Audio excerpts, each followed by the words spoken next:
नमस्कार दोस्तों, स्वागत है आपका मोटिवेशनल जी में। दोस्तों, अगर मैं आपसे कहूं कि आपको अपनी ज़िंदगी में सबसे ज़्यादा कौन से दिन याद आते हैं तो आप क्या कहोगे? वही पुराने दिन, स्कूल वाले। जी हाँ, स्कूल वाले दिन इंसान को सबसे ज़्यादा याद आते हैं क्योंकि इनमें बहुत सारी सुनहरी यादें जुड़ी होती है जो हमें बाद में याद आती है। स्कूल टाइम पे तो खैर ऐसा लगता है कि कब छूटे हम इस दलदल से, और जब सही में छूट जाते हैं तब पता चलता है कि स्कूल नहीं था, वो जन्नत थी वो हमारी। क्योंकि स्कूल टाइम पे बच्चों को कोई टेंशन नहीं रहता है, चाहे फ्यूचर का हो या घर का हो। बस टेंशन फ्री लाइफ जियो और मज़े करो।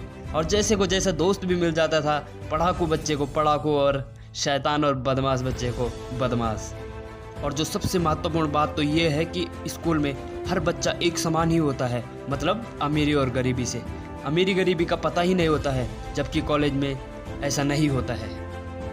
कॉलेज के अमीर घराने के लड़के अच्छी गाड़ियों में आते हैं, अच्छे कपड़े वपड़े पहनते हैं, इसलिए ज़्यादा गरीब लड़कों के साथ ज़्यादा दोस्ती वोस्ती भी नहीं हो पाती।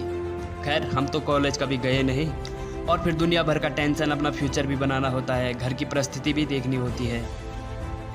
लेकिन स्कूल टाइम पे ऐसा कुछ नहीं होता है, बस अपनी मस्ती में। स्कूल टाइम पे हमें तो सबसे ज़्यादा डर गणित वाले टीचर से लगता था। जैसे ही सुनते थे कि आज वो सर नहीं है, खुश हो जाते थे, आज तो मौज करेंगे, क्योंकि गणित वाले हैं ना। और अधिकतर स्कूलों में गणित वाले टीचर से बच्चे बहुत डरते हैं, चाहे वो इतने खतरनाक ना ही हो, ये एक फैक्ट है। जबकि मैडम लोगों के साथ ऐसा नहीं होता था, लड़के तो मज़े ही ले लेते थे, चाहे टीचर डंडे ही क्यों ना मार रहे हो, हंसते हंसते खा लेते थे, मुर्गा तक बन जाते थे। एक बात तो बड़ी याद आती है स्कूल की। जैसे ही टीचर क्लास में आई, वैसे ही किसी को सूसू लग जाती थी तो किसी को प्यास लग जाती थी। टीचर भी बोलती थी, इसी टाइम कैसे जाना होता है भाई तुमको।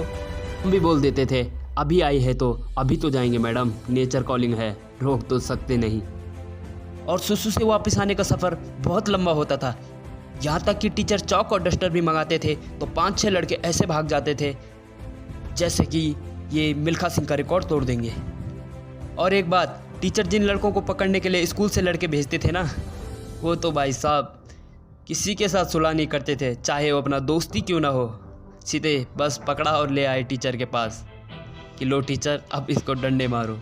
और स्कूलों में ये डायलॉग तो सदियों से चलता आ रहा है कि मैडम होमवर्क तो किया है सर, लेकिन कॉपी घर भूल गया। मस्त लाइफ थी यार, एकदम टेंशन फ्री। जबकि गणित वाले टीचर के साथ ऐसा नहीं होता था। हम जब सुसु करके वापस क्लास में लौटते थे तो वो क्वेश्चन का आंसर पूछ लेते थे, और गणित में तो हमारी वाट पहले से ही लगी रहती थी। और लड़के सबसे ज़्यादा मार खाते थे उल्टे पुल्टे काम और शैतानी के लिए। पढ़ाई के लिए खैर इतनी नहीं खाते थे हम लोग, लेकिन शैतानी और उल्टे पुल्टे कामों के लिए बहुत मार खाई है। आजकल के टीचर तो बच्चों को मारते भी नहीं है, सीधा कहते हैं जिसको पढ़ना है पढ़ो, नहीं तो बात खाओ और निकलो। पर आजकल के बच्चे टैलेंटेड भी है ना, बिगड़े भी है, लेकिन टैलेंट भी काफ़ी है। हमने तो खैर इतनी मार नहीं खाई, लेकिन जो हमारे स्कूल के सीनियर थे उन्हें तो टीचरों ने इतना कूट रखा था कि वो आज भी याद करते हैं। वैसे अगर मैं आपको कहूँ कि टीचरों को उनकी छड़ी वापस सौंप देनी चाहिए तो समाज काफ़ी हद तक सुधर जाएगा। तो दोस्तों, आपका क्या कहना है? कमेंट में ज़रूर बताइए, टीचरों को उनकी छड़ी वापस कर देनी चाहिए या नहीं।